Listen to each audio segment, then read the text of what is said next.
ठरलं तर मग या मालिकेच्या आजच्या 2 नोव्हेंबर 2025च्या एपिसोडमध्ये मैनावती आणि सदाशिव लोखंडे जाणून बुजून मंदिराकडे भीक मागत असतात. त्यांना सायली आणि अर्जुनकडून पैसे उकळायचे असतात. मात्र सायलीकडे पैसे मागितल्यावर ते देण्यास ती स्पष्ट नकार देते. त्यामुळे तिच्यासमोर बिचारे दाखवण्यासाठी ते दोघं हा खटाटोप करतात. सायली अर्जुनची गाडी दिसल्यावर लगेचच ते भीक मागायला सुरुवात करतात. आपल्या आईवडिलांना रस्त्यात असं भीक मागताना पाहून सायलीला मोठा धक्का बसतो. ती लगेच त्यांच्याकडे जाते आणि तुम्ही असं रस्त्यात भीक का मागताय असं विचारते. तेव्हा ते आपल्या गरिबीचा पाडा वाचू लागतात. सायली त्यांना म्हणते की तुमची मुलगी असेपर्यंत तुम्हाला असं रस्त्यात भीक मागू देणार नाही. ती जबरदस्ती त्यांना गाडीत बसवते. इथेच त्यांचा एक प्लॅन यशस्वी झालेला असतो. अर्जुन आणि सायलीला त्यांचं वागणं पटलेलं नसतं. घरात सर्वजण चिंतेत असतात. सायलीच्या आयुष्यात 4 दिवस सुखाचे आले की पुढे काही ना काहीतरी वाढून ठेवलेलं असतं असं अस्मिता म्हणते. तितक्यात आतीच्या नवऱ्याचा फोन येतो. आजच्या एपिसोडमध्ये अस्मिताचा नवरा सचिन याची एंट्री होणार असल्याचं समजतं. मालिकेत आजच्या भागात त्याचा चेहरा स्पष्ट दाखवला नसला तरीही तो लबाड असल्याचा अंदाज लावता येतो. अस्मिताला तो एकीकडे लवकरच तिला भेटण्याचं आश्वासन देत असताना दुसरीकडे तो चॅटिंगही करत असतो.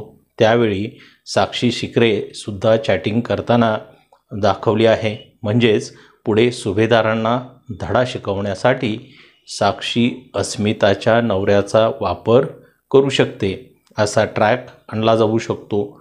आपला नवरा येणार म्हणून अस्मिता खुश होते, तर समीरा असं सोंग घेऊन बसलेली साक्षीसुद्धा हसत चॅटिंग करत असते. इतक्यात तिथे तिचा बाप महिपत शिकरे येतो.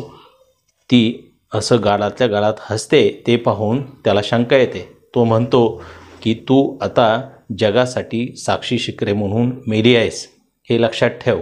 त्यामुळे ते तुझे सगळे जुने मित्रमंडळीसुद्धा विसर. एकाशी जरी कॉन्टॅक्ट ठेवलास तरी आपल्याला भारी पडेल. साक्षी सांगते की हो, हे मला माहिती आहे. मी आता समीरा शेख आहे हे दाखवण्यासाठी सोशल मीडियावर काही ठिकाणी माझे अकाउंट ओपन केले आहेत. त्यावरून मी एकाशी बोलते. दुसरीकडे नागराजसुद्धा इडली द्यायच्या बहाण्याने सुभेदारांच्या घरी जातो. प्रियाला तेव्हा शंका आलेली असते. इतक्यात सायली आणि अर्जुनसुद्धा मैनावती व सदाशिवला घेऊन येतात.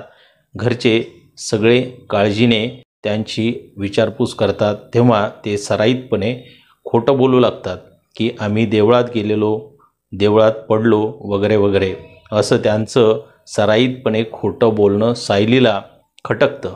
ती त्यांना रूममध्ये जाऊन जाब विचारते की तुम्ही इतकं सगळं खोटं कसं बोलू शकता. तेव्हा ते म्हणतात की आम्ही तुझ्या सासरच्यांना कसं सांगणार होतो की आम्ही भीक मागायला गेलेलो. त्यांना समजावते की तुम्ही आता सुभेदारांचे व्याही आहात, त्यामुळे त्यांच्या नावाला धक्का लागणार नाही असं वागा. तरी ते आपला गरिबीचा पाडा तिच्यापुढे वाचतच असतात. तर बाहेर प्रिया चुकून आपला फोन डायनिंग टेबलवरच विसरून गेलेली असते. त्याच संधीचा फायदा घेत सर्वांचा डोळा चुकवत नागराज तिचा फोन उचलतो आणि बाहेर घेऊन जातो. बाहेर त्याचा हॅकर माणूस बसलेलाच असतो. तो लगेच तिचा फोन त्याला देऊन त्यातला व्हिडिओ शोधायला सांगतो.